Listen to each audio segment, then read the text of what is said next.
உலக அளவில் பயணிகளை கையாளும் சர்வதேச விமான நிலையங்களின் துபாய் விமான நிலையத்திற்கு எப்போதுமே தனி இடம் உண்டு.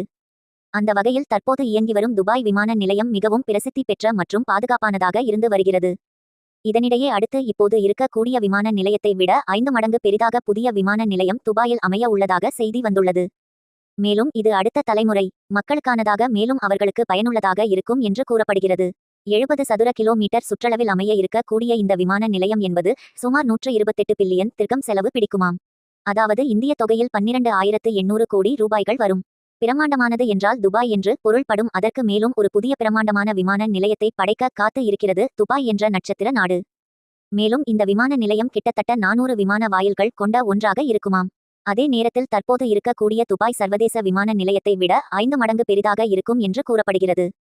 மேலும் இந்த விமான நிலையம் கிட்டத்தட்ட 260 மில்லியன் பயணிகளை கையாள்வதற்கு தயாராகிறது என்று கூறினால் அது மிகையாகாது.